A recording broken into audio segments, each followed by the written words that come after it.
Well, it is coming to you today from Amy Tiemeyer for Helping the Brave. Ed Parcaut is taking a family day. So I'm thrilled to introduce um, our guest today, Stephen. So, Hello. hey, so you served in the Army, correct? Yes, ma'am. Okay, so 14 why and a did half you? years. Oh, wow, very good. Why did you choose the Army? Oh, man. Probably because, okay, so I only joined the military because where I'm from, Galesburg, Illinois, that area, there was no jobs. Maytag had completely shut down or announced their shutdown. So I couldn't get a job. High school dropout. Couldn't even get a job at a donut shop to help make donuts. None of that. So I literally just decided to go take the ASVAB test, like, you know, try it out.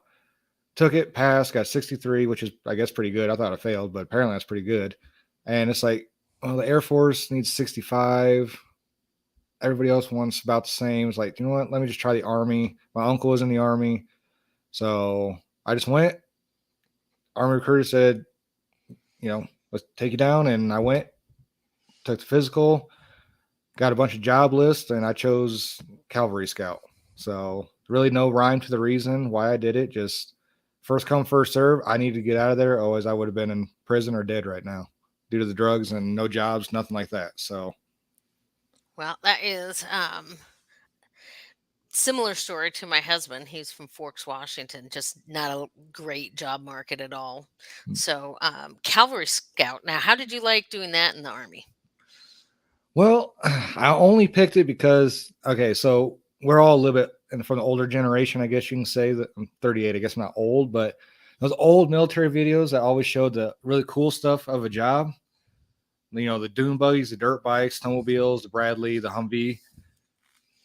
There's no dirt bikes, there's no snowmobiles, there's no Humvees, or excuse me, there's no dirt bikes, snowmobiles, stuff like dune buggies as a cavalry scout. So I chose that job based off that video only because it looked awesome. And I liked the job. Don't get me wrong, really tight knit group. We're better than the infantry, supposedly, even though that's all we did was infantry job. But I didn't want to be a tanker at the same time because, big gun go boom. That's about all a tanker knows. Just kidding. But I just wanted something different. It was fun. I met a lot of great people in that military occupational specialty. I stuck with it for years. Oh, did I freeze? Yeah, a little bit, but I think it's working its way back. Oh,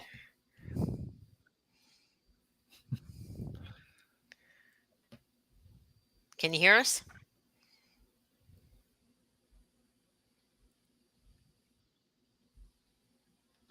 yeah, you're broken up. Okay.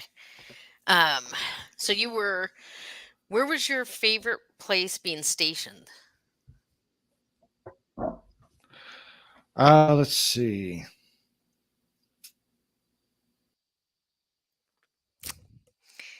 I'm going to give him a second to get back in since his internet is obviously dropped. It's harder to be the only person here when somebody drops. It's easier when it's like two people here and then somebody drops. You can carry on a conversation. Welcome back. Yeah, sorry about that. Favorite place to be stationed.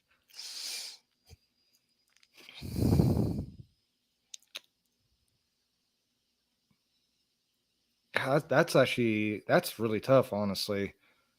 Every duty station I went to, because I went to Knox for training. Fort Riley was my first duty station. South Korea after that. Campbell after that. Recruiting after that out of Arizona. And then Fort Polk, Louisiana was my last duty station. From 2015 to 17. I found the best out of every installation I was ever at, whether it was the guys I was around, the community I was around, like Fort Polk, very family friendly. If you have kids, not much for a single person. South Korea, just great country, not during wartime, thankfully. So got to experience their culture, their food. Um, Were you accompanied or unaccompanied in Korea? Unaccompanied. I actually got divorced while I was in South Korea, which was the best decision of my life. Mm, but no, after I got divorced, I actually got to like really start venturing out and meeting new people, so it was a lot more fun. But yeah, duty station. I don't know. I couldn't tell you. Like it was. I we all have our bad times. So I guess my worst duty station maybe or my best one was probably Fort Riley because that's where I really got the taste of the military. Um, and that is actually how I met my current wife, even though we didn't stay together. But we had met because my brother-in-law was with I was with him in Iraq 2003-4, roommates out of Fort Riley, and I'd come here and met his whole family. So initially that's how I met her. But we didn't stay together because we were both too young. So, but it's I can't really say one place was better than another, honestly. That's all right. So, after you got out of the military, how was your transition out? Well, you know, coming out with three kids, a pregnant wife, I moved straight up to Illinois out of Fort Polk. I was medically retired. I knew I was getting 90%, so I was going to get some money anyways, but I couldn't sit on my butt and rely on that money alone. Um, I walked out, what was it, May 7th, 2017 from the military. I retired out. May 11th, I walked out of the DMV from Illinois with my CDL. It was very quick. I had to hit the ground running. Like I said, three kids, pregnant wife, no time to relax, no time to really collect my thoughts. So instantly just jumped right into driving a semi locally, thankfully. It was stressful though, because it's like, the medical's different. You got to I have TRICARE course for the kids, but then that's a whole nightmare. As a lot of people already know, that can be a nightmare on its own. My own appointments I'd attend to.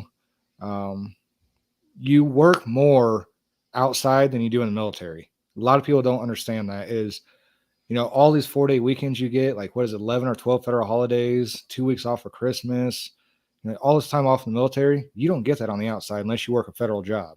Right. Um, I work more now, 12 to 15 hour days, or I was 12 to 15 hour days. And in the military, like General Campbell was my last commander out of Fort Campbell. If he wanted a 4-day weekend, we all got a 4-day weekend. So just because he didn't want to work, that's the military.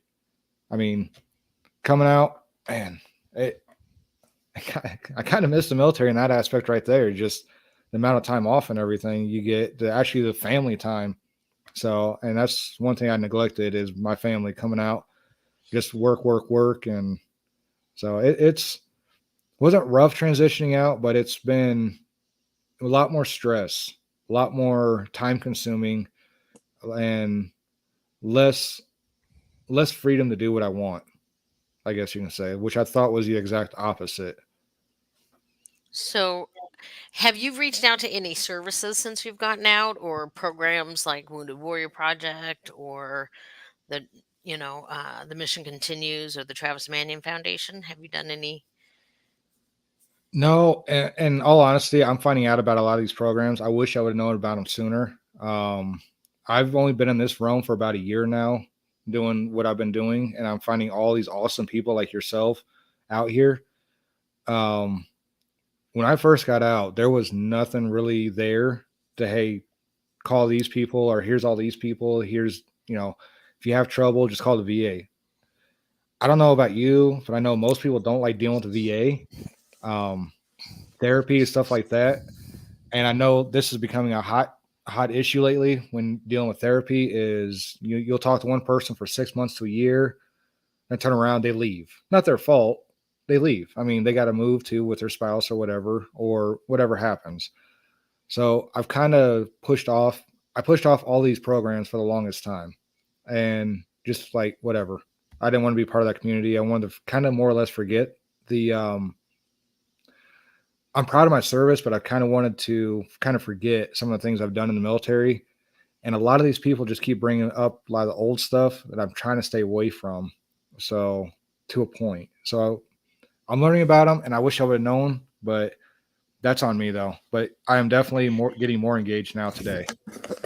Well, I'm glad to hear that, and I'd also say for your family, there's so up here in the state of Washington, I work with Gold Star camps, Wounded Warrior Mm, camps, National Guard kid camps, all sorts of things. So your kids could benefit from some fun activities with kids who have like experiences, you mm. know, just as food for thought down the road. So so you got your CDL? Are you still driving? Is that your main source of income now? No, I just gave all that up. I gave up truck driving. Um, Nobody lets me work as hard as I want to. I got in business with Trey Carmichael. Things are starting to take off over there, doing my podcast, public relations stuff. I mean, we're starting on our own, but it's starting to take off now. We got some partnerships we're working on with other veterans actually through the podcast somehow, which I never thought that would happen.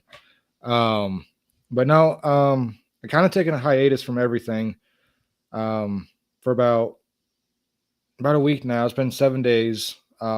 Get clean, sober, get my head on straight because I was in a fog for the longest time and I wasn't doing right by anybody. So I've moved out here to the Navajo Nation where my wife's people are to get away from the alcohol, try to get things straight, dive into everything a little bit deeper, spend some time with my kids.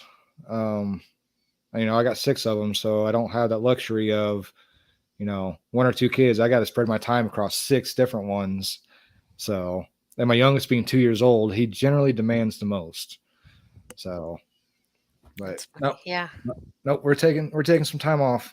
I'm gonna do everything I can to stay out of that semi.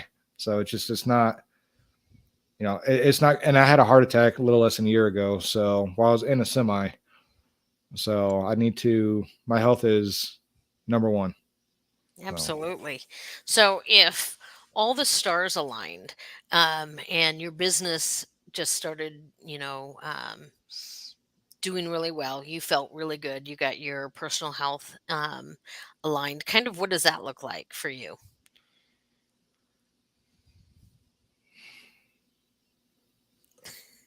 wow, nobody's ever actually. I never actually sat down and thought about it. I guess my biggest thing is just family time. Like set my office hours 8 to 4, 8 to 9 to 5, whatever. I have to, sometimes it'll be late meetings, whatever, late podcasts, due to whatever. But my goal is freedom for the kids, freedom to be with them. I'll do whatever I have to make that happen. I'm very driven and goal oriented, but I want freedom with my kids. I want to show my kids how to use the drill. I want to show my kids how to change a tire, how to check the oil, how to throw a ball, a football, baseball, whatever. Take them on trips. That's all I want in life. I don't want I don't want the $1 million. I don't want the 2 million. I don't want a million different companies underneath my belt. I don't want any of that. I just want freedom to spend time with my children. And if I don't have that, what am I doing this for? I mean, in all honesty, and being trapped in a 9 to 5 job, or not even 9 to 5, it was like midnight to like 2 o'clock in the afternoon job. I had no freedom. I was stuck in a rat race with nothing. So if all the stars align, I want to go to Florida with my kids. So I'm not going to California. Sorry, not doing it, people. So, but I want to go to Florida. I want to take my kids overseas somewhere. Go to Hawaii. Go to Italy, Germany. Take them to see something that I never got as a child. So that is my ultimate goal. Is just everything is for my children, nothing else. I think So that's a good goal. That's a good goal. I will, if you don't mind, share a story, kind of brag on TMF a little bit. Last winter, my mom got hospitalized right at Christmas mm, time, and the Travis Manion Foundation takes from Christmas Eve to New Year's to like the day after New Year's off. It's like a block leave in the military. It's the greatest thing ever. But when your family is in crisis, it's really cool to work for a company that it was shut down. So there was nobody, like, I got to be in the hospital with my mom and dad, working through what was going on. Now, I will say, um, I could do stand-up comedy on the civilian healthcare system, and I may or may not have done some stand-up comedy about the experience. But I also think that, our families, they do mean the most to us. So if Mhm. I think it's important for you to figure out what success looks like, and I think having freedom with your family is incredibly important, because when something like last December happened for me, it was priceless to work for a company that I got to just step away from and be there for my family. So I do wish that for everybody. Yeah, Like you and said, not the millions, but I mean, it would be nice for us all to be millionaires, but it would. And I'm not looking for an astronomical amount of money. I'm just looking for enough, not really just to get by, a little extra, of course, but just enough that I can not spoil my kids, which my daughter is spoiled. Don't get me wrong. I got 5 boys, 1 girl, so she's spoiled. So don't, yeah, the girls are always spoiled. But just enough to provide a little bit more than what I ever had. And you know, and part of the reason why I'm doing this big change now too is her parents and my parents. My mother passed away last year, and then due to cancer, and then my stepmother, she'll pass away here soon. Could be weeks, could be a year, or less than a year. My dad not doing good. He just got a pacemaker. Then went turned around and had a heart attack afterwards. Um, her dad's having health heart problems. Her mom dementia and stuff like that already. And it's like they're only in their 60s. I'm mhm. like 22 years away from that. So, and all of them have pushed themselves through their life to provide, but we're stuck in a rat race. And it's like, man, what am I? I got 6 kids. Like, I'm not even going to see my grandkids at this point, or be able to take care of them at this rate. So it's like, I don't have any grandkids, so don't let's not go there yet. But I will. I'm sure I will with 6 kids. Um, but it's like, why am I doing this? Like, and then the drinking wasn't helping on top of it. So, but I can't believe the outpouring of support. I just posted a little something on Facebook, just something small, nothing big, and just the calls, the messages. It's like, oh, wow. So, and I normally don't, I'd never. It's different. It definitely changes a lot my perspective of a lot of people. So, and I'm happy now. Well, good. I will also throw out. I don't know about when.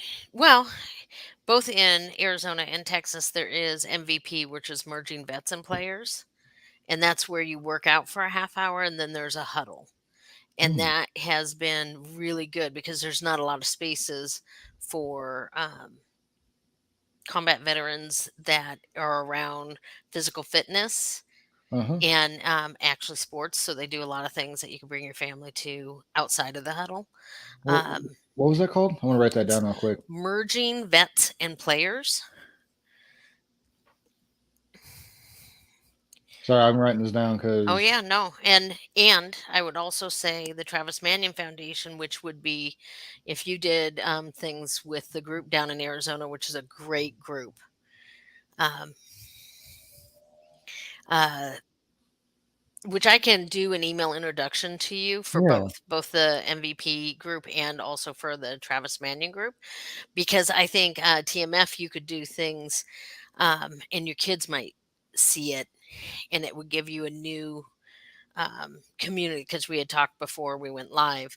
Hmm. Um, n- when we're going through recovery and different things like that, our communities are so important, Yep. and to find the right one that's building you up and helping you get to where you want to go, both for yourself and for your family. Yeah, So definitely. tell us. So I always ask what you left behind in the military that you'll never do again. When you walked out, you're like, never again. And then also, do you use something Um, today from the military that that you learned from being in the military? Hmm. Okay. Wow. Some hard questions there. The only thing I left behind I don't use today from the military is running. Dear God, don't ever make me run again, please, because I will cry. That's the only thing I really left behind. The routine, all that stuff, the discipline, I've kept all that. Like ever since I've been out, even though it's been 6 years, I've kept all that. Um, but yeah, it's I don't know. Like that's the only thing I'd say I'd leave behind. I had so much fun in the military, and I know there's bad times, but I that's the only thing I left behind was just the running, and I I still kind of keep a structured life. I still kind of, kind of keep somewhat of a discipline in the household to a point, of course. Um, but I have to have my routine. I just after being in for 14 years, I got so indoctrinated, I guess you can say. It's breaking any habits is just kind of weird. So, and then same thing I do today, I did in. Hmm. Well, I guess I can say I'm also leaving behind the drinking. So, because that's military, that was when I was in was a big part of it was just drinking. Um, what did I take out that I still use today? I still like to play with guns. Do you have a favorite? My favorite actually is it's a AR-12, Panzer AR-12, and I got a 20 round drum that for attachment on it. Which is So, why you well, won't go to California or Washington, huh? I can't believe they let me buy that in Illinois too. Like a 20 round drum for a 12 gauge shotgun, and it looks just like an AR-15, just 12 gauge. So it's a lot of fun to shoot. But nah, and I still like to blow stuff up too, of course. So you gotta love my tannerite. Right. So, what does your podcast cover?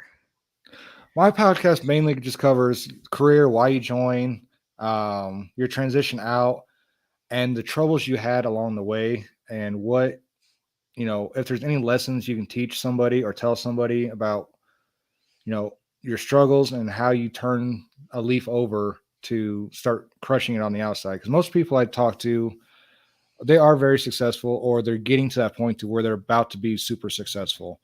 I think just by and also first responders. Also, I've had a few firefighters on that have started their own business. Majority of the vets have their own business, or they're partnered in a very successful business. And it's just, how did you do it? What your transition out, life lesson while you were getting out. And it seems like it always comes back to the one thing that there was a lack of support when people were getting out. Um, I don't remember what year did you get out? I know we were talking before. We're So, gonna expose your age. um, what year were you born? Uh, 84, okay, 84.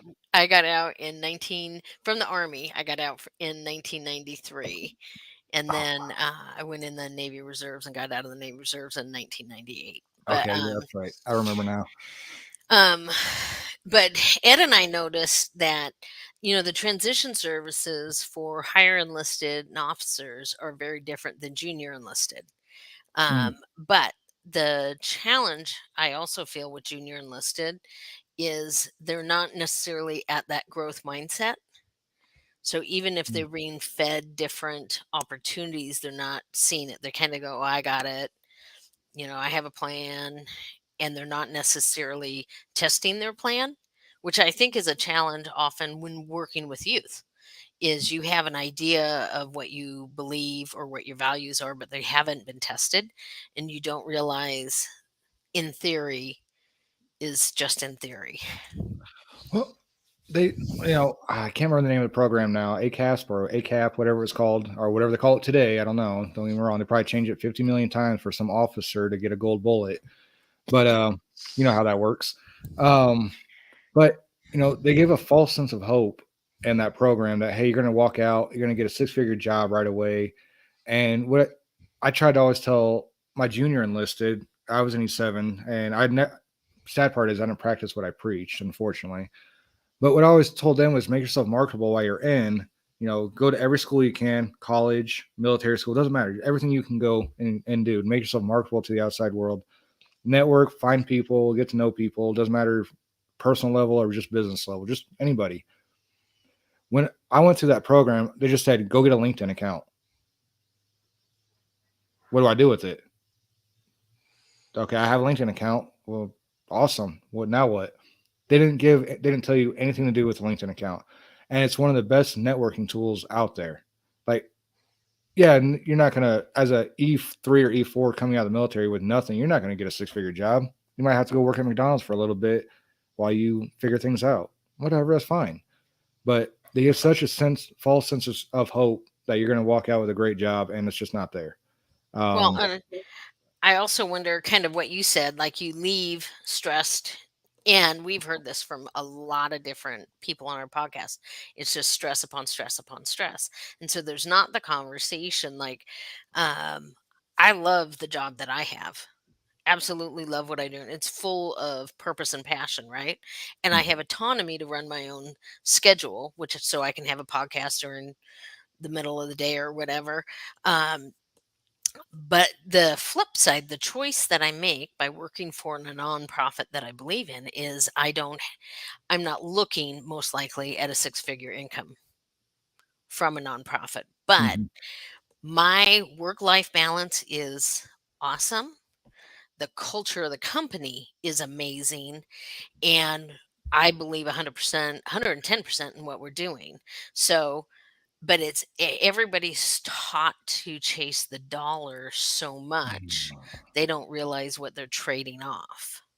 I, that's exactly what I was doing, is chasing the dollar. And you know, being a truck driver, you make good money. Don't get me wrong. You're gonna pull some crappy hours, especially if you do over the road where you're gone for 1 to 2 weeks at a time and not home, and then you're home for 2, 3, maybe 4 days. You don't really get your own schedule. So I mean, it's not for this realm isn't for everybody. Let's face it. But there is ways to steer your own life after the military. And that's what people need to realize. They need somebody to open a door up, be like, you got these options over here, or you can go do this over here. You want to do blue collar or your own schedule? What do you want to do? We don't have to be rich. You just have to be, you have to enjoy what you're doing. And there's so many veterans that come out and just, not just veterans, everybody. There's so many people that don't enjoy what they're doing. They're just doing it to chase the dollar. They're stuck in the rat race and just wait until they retire or die. And I mean, unfortunately, most people that in my family and her family that are in their 60s still working are probably a few years to be dead. And it's just like, what the fuck happened? And now I'm not even that far off. So that was my biggest thing with changing. And I hope I'm hoping to reach out to more with resources and stuff like that for veterans. And I'm hoping that they can see some of these and see that, hey, there is other opportunities. Start a year out from getting out of the military instead of waiting until like a lot the day of. Like, now what the fuck do I do? So it's part of my German, but I mean, just saying. No But worries. So uh, I think our podcast, yours and mine, and maybe there's even a handful of others. Um, One of the goals that I think for Ed and I know is just to break down those information silos. mm-hmm, And one of the things that I wanted for the podcast, which Ed and I kind of agree and disagree as co-hosts often do. Um, I like the podcast being for everyone. Like we've had mm-hmm. generals, we've had outstanding people that have been on it, but I also want the everyday veteran who is kind of the leader in hiding, telling their story so that we can, because if we can normalize telling our stories, it helps us with how we interact with our families, how we interact with our communities, and hopefully help or help to normalize mental health and different things like that and seeing our world better. Yeah, and the thing with the mental health, what I liked most is when I started mine. I was just kind of doing it to do it, just because Trey had mentioned, why don't we just try it? I didn't realize the amount of I guess treatment, I guess you'd say, for mental health I was getting from it. Like I actually would get off and feel like I would get a kind of a dopamine high from it. Like wow, like there are people, and like I said, interviewing anybody, yeah, like give everybody a voice. That's very important because you never know. You might find somebody. It's all part of networking, and you never know. I mean, it could be somebody that take or takes. I mean, makes everything happen for you or helps you. You never know. Just, Yep. I mean, but it's such a. I don't know. I've enjoyed this experience so far, and I thought my whole point of getting in that semi when I got out was because I didn't want to talk to nobody. I was like, I just leave me alone. Let me make my dollar. Be stuck in the rat race for the rest of my life, and let me die off. Um, because I'm still dealing with stuff mentally that I've done overseas. Not what I saw, it's what I did when I was deployed. And I didn't, I just trying to hide it. And now that I'm actually finding all these veterans in this community, it's just like the more voices, the better. The more people you can find, the more people that can talk. It doesn't matter who it is. And same thing with first responders too. At first, it was just veterans. Like, well, we can do first responders too. And I didn't realize how screwed up some of them were. It's like, God damn. So, but yeah, it's definitely a good mental health adjustment. Just talking to people versus going to the VA and talking to people. Honestly, somebody that has no experience in our realm. So, Agreed. Is there anything else that, how do they get a hold of you? If they wanted to look up your podcast, where do they find it?